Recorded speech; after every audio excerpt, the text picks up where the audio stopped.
Ang laki pala ng nilabas nyo dito. 5 Yes milyon. po, attorney. Talagang napakalaki po. Sa bagay, 3 branches naman na Oo. yung plano po Yes. ninyo. Lahat po ito is sa Bohol. Isang branch po sa Panglao, isang branch din po sa Tagbilaran, tsaka sa Mandawi po. Na-engage po kami na kukunin namin yung Tagbilaran tsaka Mandawi kasi nga po yung promise nila, pag kinuha namin yung 2 branch, makakuha po kami ng 2 slots which is considered as co-ownership program po. So yung co-ownership program po is doon po sa Mungkada, Tarlac.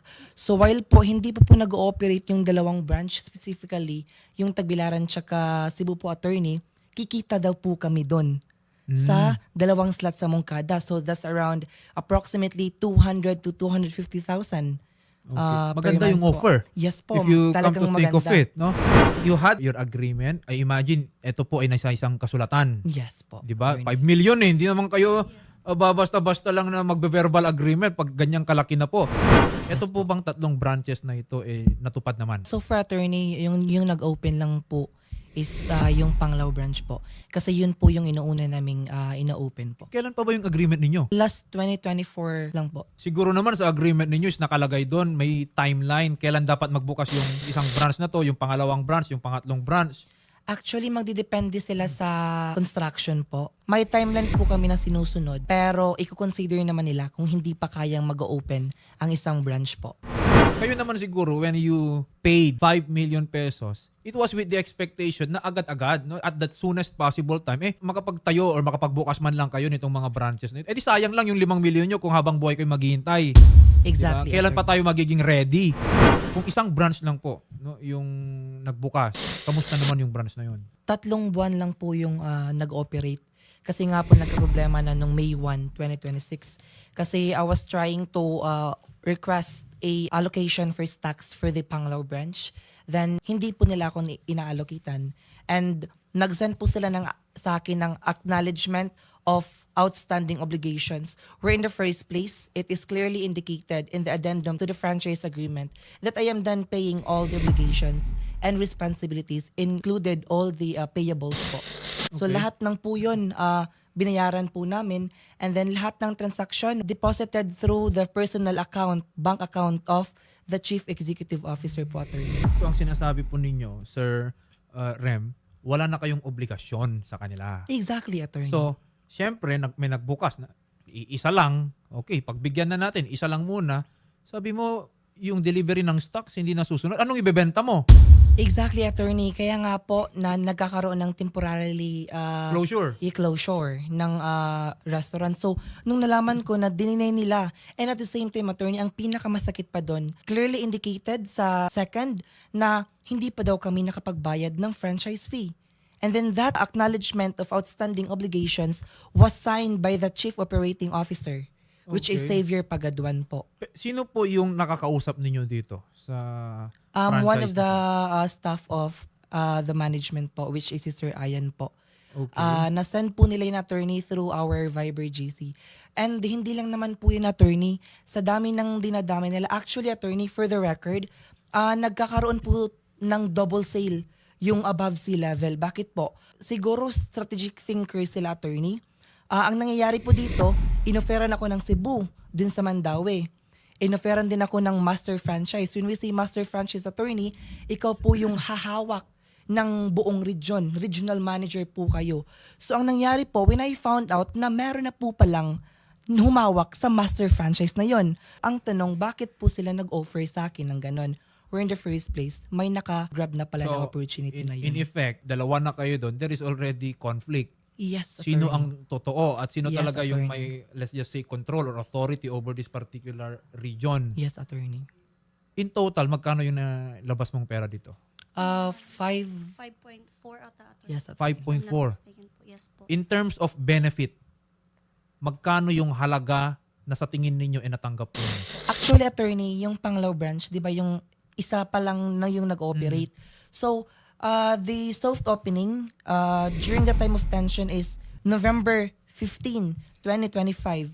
Pero, na-delay yung stocks. Hindi po kami naka-receive ng stocks ng time na yon.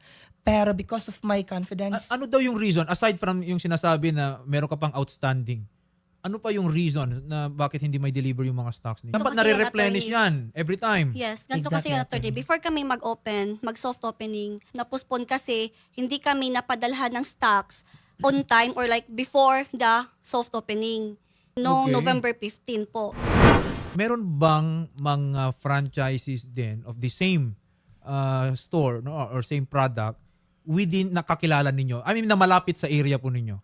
Are they experiencing the same problem or kayo lang ba yung nagkakaganitong problema? Actually, attorney, there are numerous franchisee who are still want to complain with the same problem na na-experience namin, especially sa franchisee ng Cebu, na didelay din yung attorney.